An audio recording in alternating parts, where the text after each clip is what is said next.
بسم اللہ الرحمن الرحیم۔ میرے شوہر درد سے تڑپ رہے تھے۔ وہ تیر سیدھا میرے شوہر کی کمر پر جا کر لگا۔ میرے شوہر وہیں ڈھیر ہو گئے تھے۔ ایک جھٹکے کے ساتھ میں خواب سے بیدار ہو گئی۔ آج تقریباً تیسرا دن تھا کہ مجھے روزانہ یہی خواب آ رہے تھے۔ نہ جانے ان کا حقیقت کے ساتھ کیا تعلق تھا، مجھے اس وقت پتہ نہیں چل سکا، لیکن آج میں جان چکی ہوں کہ آخر اس خواب کی حقیقت میری زندگی کے ساتھ جڑی ہوئی تھی۔ میں ڈر کے مارے اپنے شوہر کو وہ خواب نہیں بتاتی تھی۔ ہماری پسند کی شادی ہوئی تھی، مگر میرے شوہر کے گھر والے اس رشتے کے لیے راضی نہیں تھے۔ میرے شوہر نے مجھ سے نکاح تو کر لیا، لیکن وعدہ کیا تھا کہ وہ میرا ساتھ کبھی نہیں چھوڑے گا۔ مجھے لے کر جیسے ہی وہ اپنے گھر میں داخل ہوئے، میری ساس سسر نے فوراً میرے شوہر کو اس کی ساری جائیداد سے عاق کر دیا۔ میرے شوہر مجھے لے کر ایک گاؤں میں آ گئے تھے۔ یوں ہم اس چھوٹے سے کچے گھر میں ہنسی خوشی زندگی گزار رہے تھے، جہاں نہ بجلی تھی اور نہ ہی گیس۔ باقی گاؤں کے لوگوں کی طرح ہم نے بھی گزارا کیا تھا۔ آج پھر مجھے وہی خواب آیا تھا، لیکن حیرت مجھے اس بات کی ہوتی کہ اس کا میری زندگی کی حقیقت کے ساتھ کیا تعلق ہے۔ میرے شوہر نے مزدوری شروع کر دی تھی۔ وہ ایک وڈیرے کے کھیتوں میں جاتے اور وہیں جا کر کام کرتے۔ جب مجھے محسوس ہوا کہ اس خواب میں میرا شوہر انہی کھیتوں میں کام کر رہا تھا، میں اپنے شوہر کو روکنے لگی، لیکن الٹا وہ مجھے سمجھانے لگے تھے۔ وحید ہمیشہ مجھ سے کہتے تھے کہ تم کچھ زیادہ ہی سوچتی ہو، ایسا کچھ نہیں ہوگا، بھلا اس گاؤں میں کوئی میرا دشمن کیوں بنے گا؟ پھر ایک روز میں رات کو وحید کا انتظار کرنے لگی تھی۔ اس روز مجھے پتہ چلا کہ میں امید سے ہوں۔ میں یہ خوشخبری وحید کو سنانا چاہتی تھی۔ میں اس کے انتظار میں بیٹھی رہی۔ آج کا دن مجھے ایسے لگ رہا تھا جیسے زندگی کا سب سے بڑا دن ہو۔ شام سے رات کے 10 بج گئے، لیکن وحید واپس نہیں آیا تھا، جس نے میرے دل میں بے چینی بڑھا دی تھی۔ میں لالٹین کی روشنی کر کے بس اپنے کچے گھر کی دیوار پر کھڑی ہو کر وحید کا انتظار کر رہی تھی، جب اگلے پل مجھے ایسے محسوس ہوا کہ جیسے وحید نہیں بلکہ 3-4 لوگ اکٹھے میرے مکان کی طرف آ رہے۔ میرے دل کی دھڑکنیں تیز ہو گئی۔ میں نے فوراً اپنی چادر کے پلو سے اپنا چہرہ ڈھانپ لیا۔ بات سنو، تم وحید کی بیگم ہو نا؟ اس گاؤں والے نے مجھ سے سوال کیا۔ میں نے اپنا سر ہلا دیا جب اس نے وہ بات مجھ سے کہی جسے سن کر میرے ہوش اڑ گئے۔ وہ لالٹین میرے ہاتھ سے گر گئی۔ مجھے یقین نہیں آ رہا تھا کہ اس نے جو بات کہی ہے کیا وہ سچ ہے۔ نہیں، ایسا نہیں ہو سکتا۔ کیسی باتیں کر رہے ہو؟ یقین نہیں آ رہا نا تو خود ہمارے ساتھ آ کر دیکھ لو۔ مجھے ہول اٹھنے لگا کہ کہیں یہ 3-4 لوگ کسی چال کی وجہ سے تو میرے پاس نہیں آئے، اور جب میں ان کے ساتھ اس جگہ پر جاؤں گی تو کیا میری عزت محفوظ رہے گی؟ میں نے فوراً انکار کر دیا۔ دیکھو، میں وحید کا انتظار کر رہی ہوں، وہ ضرور آئے گا، تم لوگ جاؤ یہاں سے۔ میں نے وہ لالٹین پھر سے اٹھائی۔ اس پیلی روشنی میں ان 3-4 لوگوں کے چہرے کافی خوفناک لگ رہے تھے۔ ہمارے ساتھ نہیں چلو گی تو ساری زندگی یوں ہی وحید کے آنے کا انتظار ہی کرتی رہو گی۔ پر وہ تو اپنی جان کی بازی ہار گیا ہے۔ ہم سچ کہہ رہے ہیں، وحید اس دنیا میں نہیں رہا۔ انہوں نے پھر سے مجھے سمجھانے کی کوشش کی۔ اس بار ان کے چہرے سے سنجیدگی ظاہر ہو رہی تھی اور ایسے لگ رہا تھا جیسے وہ سب سچ بول رہے ہوں۔ میں گھبرا گئی، پر وہ 3-4 لوگ آپس میں کچھ خسر پسر کرتے وہاں سے چلے گئے۔ میں اسی طرح دروازے پر کھڑی تھی جب اگلے ہی پل مجھے ایک عورت دکھائی دی۔ ارے، تمہیں یقین کیوں نہیں آ رہا؟ میں خود تمہارے شوہر کو دیکھ کر آئی ہوں۔ بیچارہ جان کی بازی ہار گیا ہے، اور تم ابھی تک اس کی راہ تک رہی ہو۔ چلو میرے ساتھ۔ یوں اس عورت نے میرا بازو تھام کر مجھے اپنے ساتھ لیا۔ انہی 3-4 لوگوں نے اس عورت کو مجھے سمجھانے کے لیے بھیجا ہوگا، اور یوں کچھ ہی دیر بعد میں اس کھیت میں موجود تھی، جب اگلے ہی پل وہ ناقابل یقین منظر دیکھ کر میری روح فنا ہو گئی۔ میری تو دنیا اجڑ گئی تھی۔ میرا شوہر مجھ سے بچھڑ گیا تھا۔ میرے شوہر کی کمر پر تیر کھبا ہوا تھا، پر حیرت کی بات یہ تھی کہ یہ تیر میرے شوہر کو کس نے مارا تھا؟ گاؤں والے سب مجھے یقین دلانے لگے کہ ایسا نہیں ہو سکتا، ہمارے گاؤں میں تو کوئی بھی تیر کمان نہیں چلاتا، جبکہ مجھے وہی خواب یاد آنے لگا۔ مجھے روز رات کو لگاتار وہی خواب آتا کہ کوئی گھڑ سوار کمان تھام کر تیر سے میرے شوہر کو نشانہ بناتا ہے، میں جو اپنے شوہر کو یہ خوشخبری دینے والی تھی کہ وہ باپ بننے والا ہے۔ اسی روز میرے شوہر کی موت کے بعد وہ خواب اور وہ خوشی چکنا چور ہو گئی۔ مجھ سے بدقسمت عورت اور کوئی ہو ہی نہیں سکتی۔ میں نے عدت پوری کر لی تھی۔ اب گاؤں کی ساری عورتیں میرے پاس آتی، مجھے سمجھاتی کہ دیکھو اب تمہارا شوہر تو چل بسا ہے، لیکن یوں دنیا ختم نہیں ہوتی، اب اپنے پیروں پر کھڑی ہو اور اپنے آنے والے بچے کے بارے میں سوچو۔ پر مجھے تو اب تک سچائی ہضم نہیں ہو رہی تھی کہ میرا وہ شوہر جو مجھ سے اتنی محبت کرتا تھا، جس کے ساتھ میری یہ چھوٹے سے کچے مکان کی دنیا بھی کسی جنت سے کم نہیں تھی، اب وہ نہیں رہا۔ میں اس بات کو کیسے تسلیم کر دوں؟ پھر آہستہ آہستہ مجھے یہ سچائی تسلیم کرنی پڑی۔ میرے پاس جو کچھ پیسے بچے تھے ان میں سے کچھ خریدنے کی کوشش کی۔ مجھے 3 ماہ ہو چکے تھے، میں 3 ماہ کی حاملہ تھی، لوگوں کے گھروں میں جا کر کام بھی نہیں کر سکتی تھی، جس کی وجہ سے میں نے یہی فیصلہ کیا تھا کہ میں سلائی مشین خریدوں گی۔ سلائی اور کڑھائی کا کام تو مجھے بچپن سے ہی آتا تھا، لیکن پھر ایک رات نے میری زندگی بدل کر رکھ دی۔ جب ایک روز چھت سے میں سیڑھیوں کے ذریعے نیچے آ رہی تھی، اچانک میرا پیر پھسل گیا، لیکن ایک اندیکھی قوت نے مجھے ہوا میں ہی تھام لیا۔ چیخ تو میرے الگ سے نکل چکی تھی، لیکن جب میں نے خود کو ہوا میں معلق پایا تو میں ٹھٹک گئی۔ یہ دیکھ کر میرے رونگٹے کھڑے ہو گئے۔ مجھے یقین نہیں آ رہا تھا کہ جو بھی اندیکھی طاقت تھی اس نے آہستہ آہستہ مجھے زمین پر اتار دیا۔ میں نے خوف کے مارے اپنے پیٹ پر ہاتھ رکھا، کیونکہ اگر میں زمین پر گر جاتی تو میری اولاد بھی مجھ سے دور ہو جاتی۔ میں اسی کے سہارے تو جی رہی تھی، ورنہ پھر میرے جینے کا مقصد کیا تھا؟ پر یہ کیسے ہو سکتا تھا؟ آخر وہ طاقت کون سی تھی مجھے سمجھ نہیں آ رہی تھی۔ پھر اس روز رات کو اچانک سے ایسے محسوس ہوا جیسے کوئی بالکل میرے ساتھ موجود ہو۔ میں نے سر جھٹک کر اپنی آنکھیں کھولی، سامنے دیکھا تو ایک ہیولا سا میرے سامنے موجود تھا۔ پہلے تو میں فوراً سے چیخ مار کر اس سے دور ہو گئی۔ وحید، وحید، یہ کیا تم ہو؟ مجھے ایسے لگا جیسے وحید کی روح واپس آ گئی ہو، پر اس نے مجھے کوئی جواب نہیں دیا۔ مجھے پتا تھا کہ یہ تم ہی ہو، تم واپس آ گئے نا؟ تم کیوں مجھ سے دور ہو گئے ہو؟ میں فوراً اس کے قریب جا کر بیٹھ گئی۔ اب میں گھنٹوں اس سے باتیں کرنے لگتی تھی، مجھے وقت کا پتہ ہی نہیں چلتا تھا۔ میرا وقت ایسے ہی گزرتا جا رہا تھا، جب ایک روز میں نے اس سے دل کی بات کہی۔ وحید، مجھے سلائی مشین لینی ہے، لیکن لے کر کون آئے گا؟ مجھے سمجھ نہیں آ رہا کہ میں کس سے بولوں۔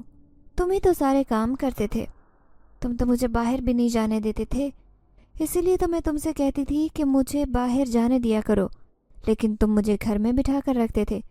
اب میں کیسے سلائی مشین لوں گی؟ اس ہیولے نے میری وہ بات سنی تو وہاں سے غائب ہو گیا۔ پھر اگلے روز جب صبح سویرے میری آنکھ کھلی تو یہ دیکھ کر میرے پیروں تلے سے زمین نکل گئی۔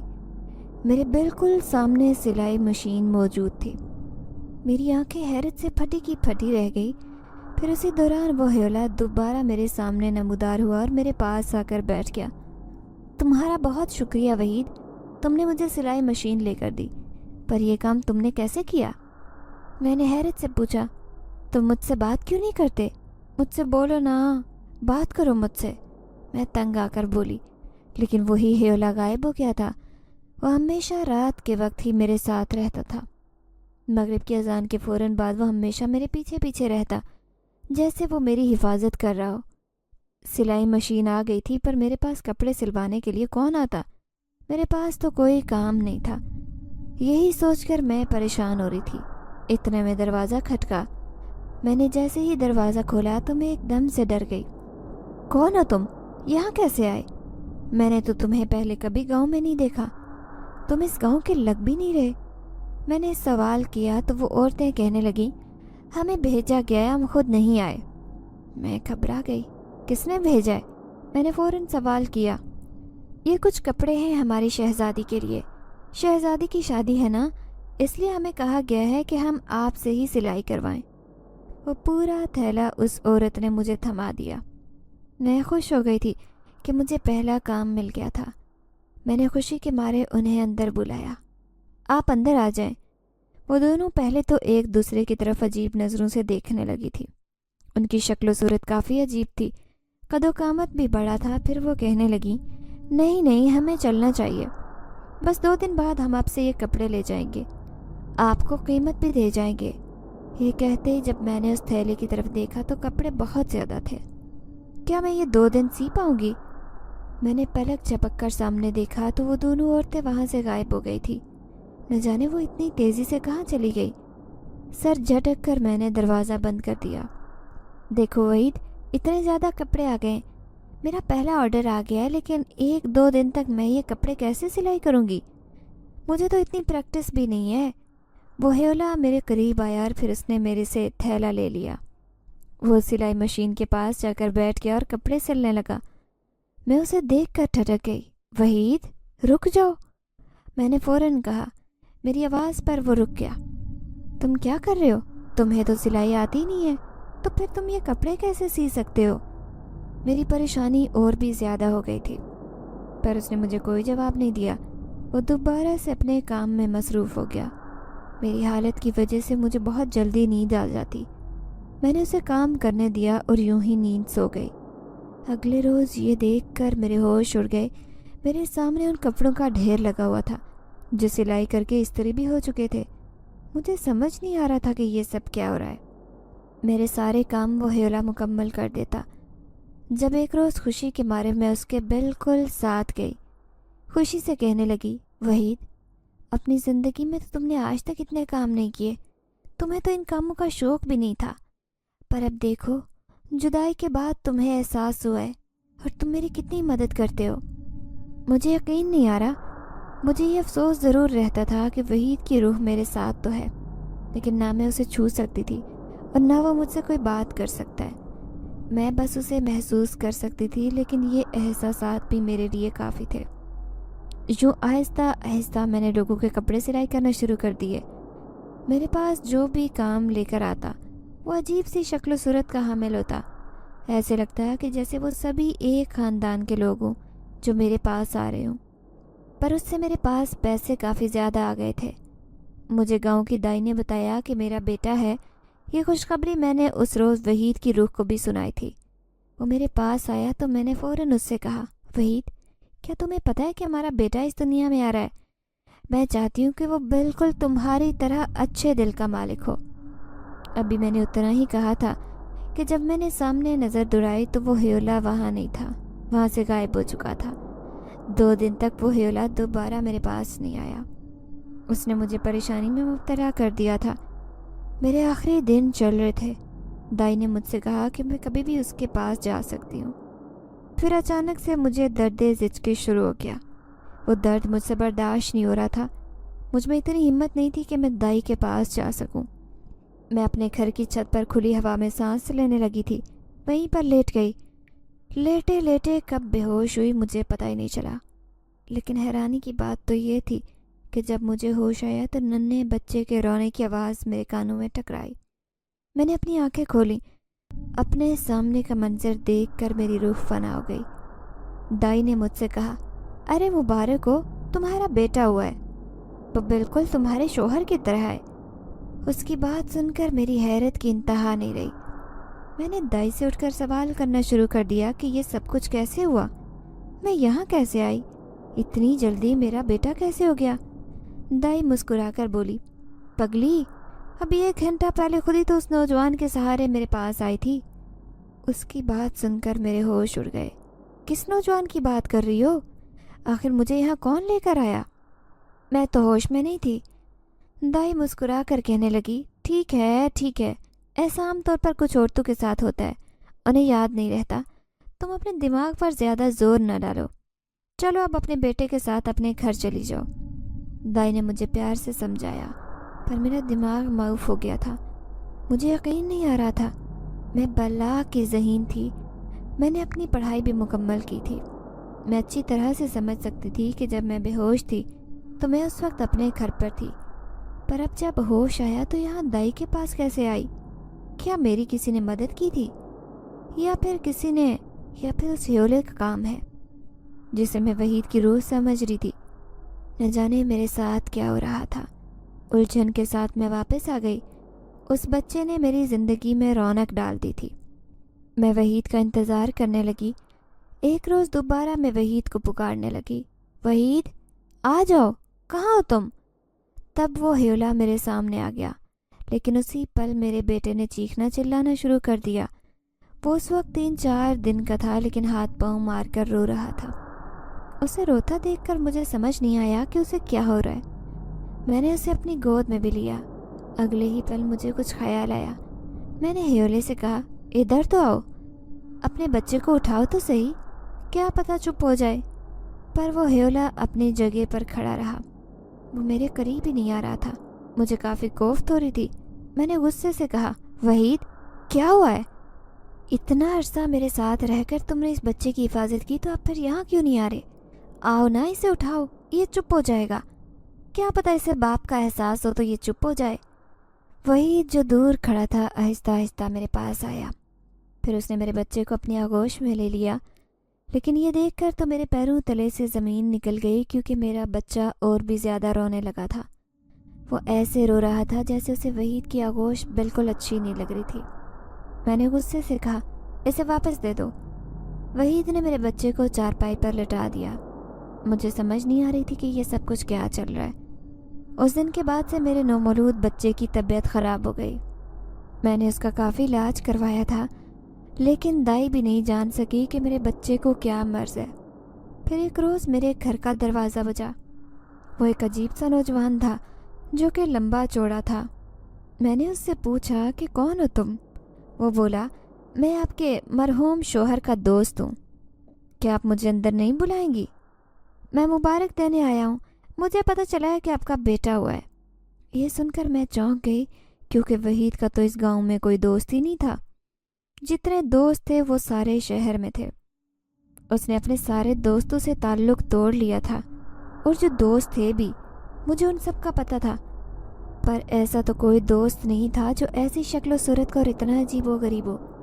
کچھ سوچ کر میں نے اس سے پوچھا، آپ کا نام کیا ہے؟ وہ کہنے لگا، میرا نام احتشام ہے۔ میں نے اسے اندر بلا لیا، اس کے لیے پانی لے کر آئی۔ میرا بچہ اسے دیکھ کر تھوڑا ہاتھ پاؤں مارنے لگا۔ وہ جو روز مجھے تنگ کرتا رہتا تھا اب چپ ہو گیا۔ پھر اگلے پل احتشام نے اپنی جیب سے ایک بھاری رقم نکالی اور مجھے پکڑانے لگا۔ میں نے اس سے کہا کہ یہ آپ کیا کر رہے ہیں؟ مجھے اس کی کوئی ضرورت نہیں۔ احتشام بولا، کیسی باتیں کر رہی ہیں؟ میں آپ کے مرحوم شوہر کا دوست نہیں بلکہ اس کا منہ بولا بھائی ہوں۔ اس نے مجھ سے کہا تھا کہ میری بیوی امید سے ہے اور جب وقت آئے تو میں اس کی مدد کروں، لیکن میں کسی کام کی وجہ سے شہر سے باہر گیا ہوا تھا۔ اب مجھے پتہ چلا کہ میرے دوست کا بیٹا ہوا ہے، اسی لیے یہ رقم آپ کو دے رہا ہوں جو کہ پہلے دینی چاہیے تھی۔ احتشام نے زبردستی مجھے وہ رقم دے دی، جبکہ میں تو حیران اسے دیکھ رہی تھی۔ یہی سوچ رہی تھی کہ اگر میرے شوہر کا کوئی ایسا دوست تھا تو پھر اس نے مجھے پہلے کیوں نہیں بتایا۔ احتشام بغیر کچھ کھائے پیے وہاں سے چلا گیا۔ وہ رقم کافی بھاری تھی۔ میں نے اپنے بچے کا نام موسیٰ رکھا تھا۔ موسیٰ کی طبیعت بہت زیادہ خراب رہنے لگی۔ اس بھاری رقم سے میں نے اپنے بچے کا علاج کروانا شروع کر دیا، لیکن کوئی فرق نہیں پڑا۔ وہ سارے پیسے پانی کی طرح بہہ گئے۔ میرے بچے کا علاج نہیں ہو سکا۔ مجھے بہت زیادہ افسوس تھا۔ میرا بچہ آئے روز روتا رہتا۔ جب ایک روز اپنے شوہر کو یاد کر کے میں بھی بہت زیادہ رونے لگی، پھر مجھے ایسے محسوس ہوا کہ کسی نے میرے کندھے پر ہاتھ رکھ کر مجھے تھپکی دی ہو، کوئی مجھے تسلی دے رہا ہو۔ میں نے وہ تھپکی محسوس کی، لیکن اس کے فوراً بعد وہی ہیولا میرے ساتھ موجود تھا۔ میں کرنٹ کھا کر رہ گئی۔ وحید تم یہاں کیا کر رہے ہو؟ اتنے دن بعد کیوں آئے ہو؟ تمہیں کوئی ہوش بھی نہیں ہے کہ ہمارا بچہ کب سے بیمار ہے؟ اسے ٹھیک کر دو نا، یہ کب سے صحت یاب ہوگا؟ وحید نے یہ بات سنی تو وہ میرے بچے کے بالکل پاس آ گیا، لیکن اگلے ہی پل میرا بچہ اسے دیکھ کر اور زیادہ رونے لگا۔ نہ جانے کیوں وہ اس ہیولے کو دیکھ کر رونے لگتا۔ مجھے سمجھ نہیں آتی تھی، اس کی آنکھیں بالکل باہر کو آ جاتی۔ موسیٰ بہت زیادہ رو رہا تھا، اتنا رو رہا تھا کہ اس کے رونے کی آواز پورے گاؤں میں سنائی دے رہی تھی۔ اور پھر اگلے ہی پل وحید غائب ہو گیا۔ موسیٰ نے مجھے ایک پل کے لیے بھی چین سے جینے نہیں دیا تھا۔ اس روز مجھے صرف 1 گھنٹے کی نیند ملی، جب اچانک نیند میں میں نے ایک خوفناک خواب دیکھا۔ وحید میرے سامنے کھڑا تھا۔ میں دوڑتے ہوئے وحید کے پاس جانے لگی، میں اس سے ملنا چاہتی تھی، جب اگلے پل اس نے اپنا رخ موڑ لیا۔ وحید میرے پاس آؤ، تم مجھ سے دور کیوں جا رہے ہو؟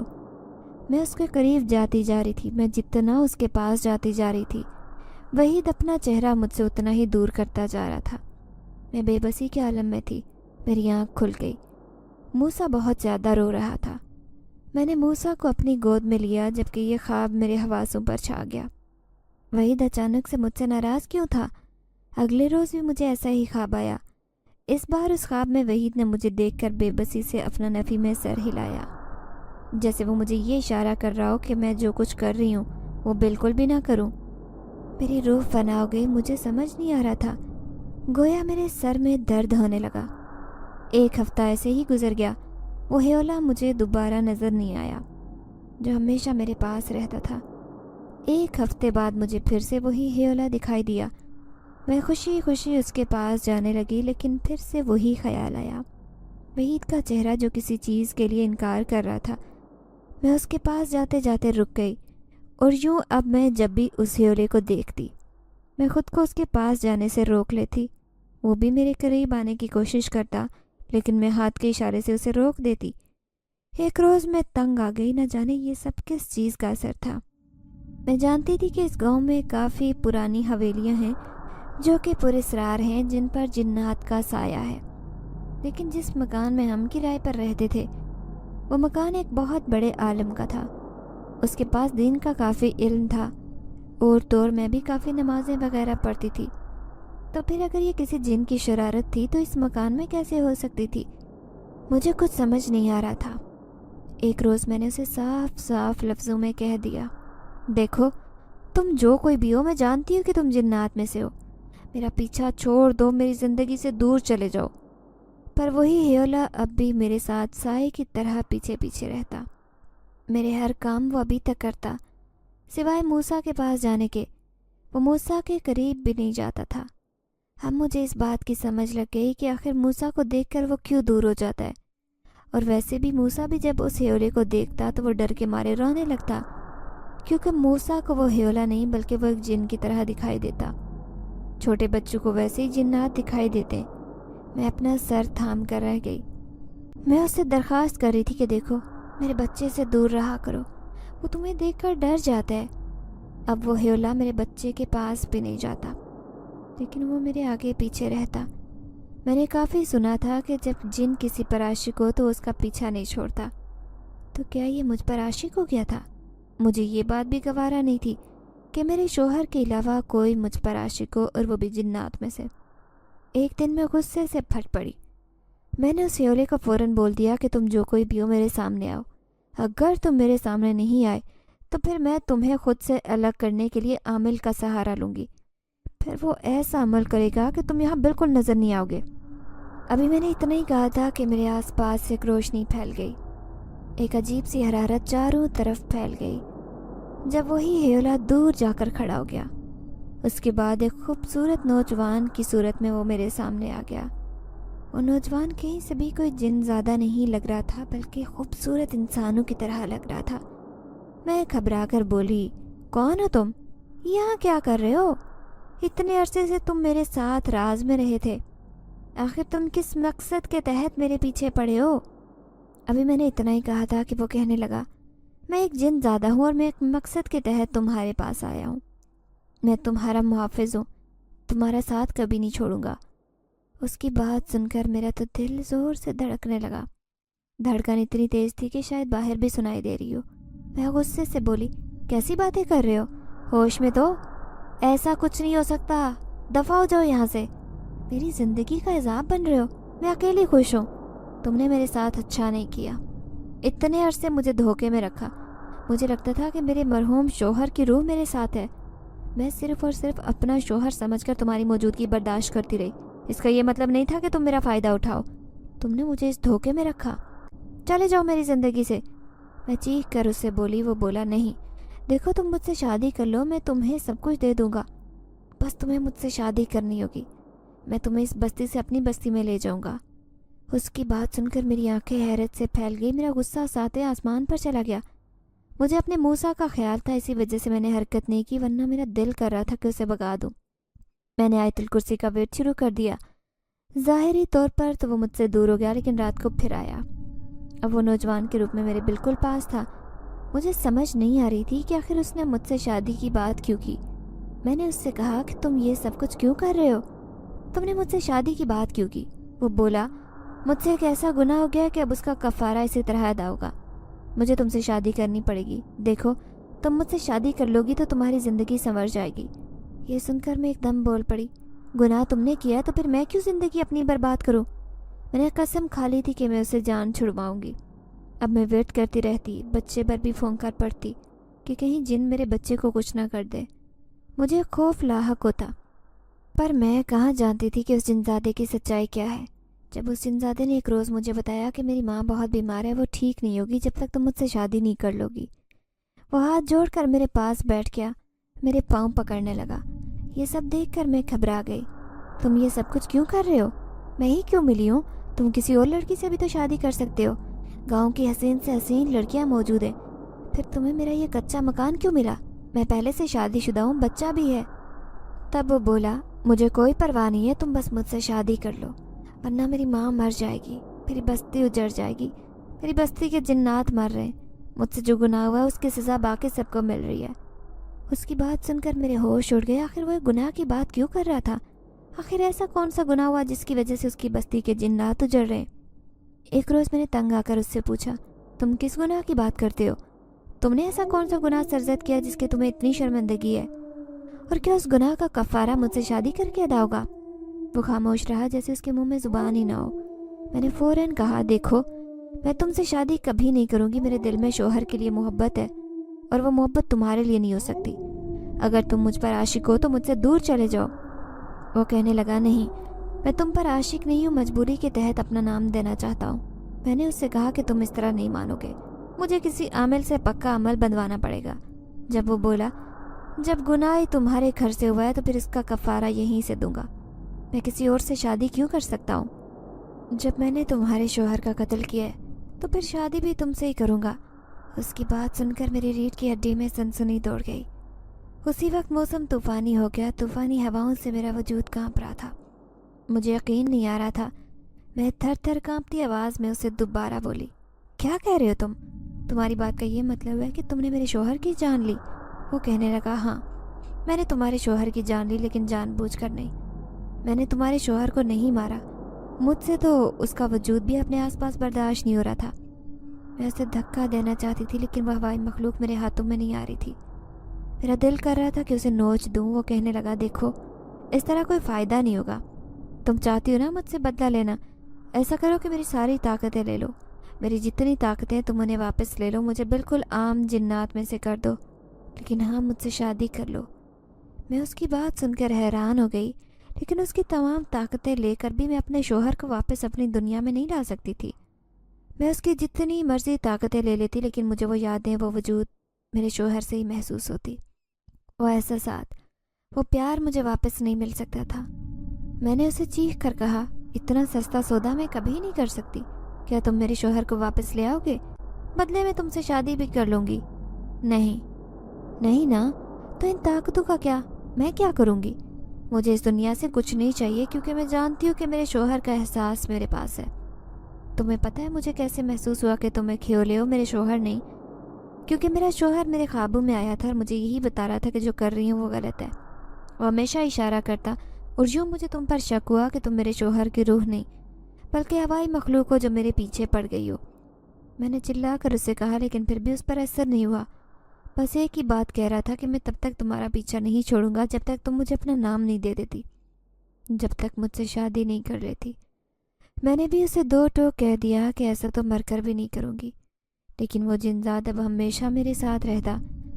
مجھے کافی کوفت ہوتی جب وہ میرے سارے کام کرتا. مجھے اس کی کوئی ضرورت نہیں تھی لیکن پھر بھی وہ باز نہ آتا. میں یہ جان گئی تھی کہ جو عورتیں مجھ سے سلائی کروانے آتی تھی وہ گاہک بھی اس کے خریدے ہوئے ہوتے. یہ تو وہی گاہک تھے جو اس کی بستی سے آتے، تبھی تو وہ اتنے عجیب و غریب ہوتے. وہ احتشام، وہ میرے شوہر کا کوئی دوست نہیں تھا بلکہ وہ اس کا بھیجا ہوا ایک آدم ذات کے روپ میں جن زادہ تھا جس نے میری مدد کی. تبھی تو میرا بیٹا ٹھیک نہیں ہو رہا تھا کیونکہ شاید خدا جانتا تھا کہ یہ پیسے حرام کے ہیں.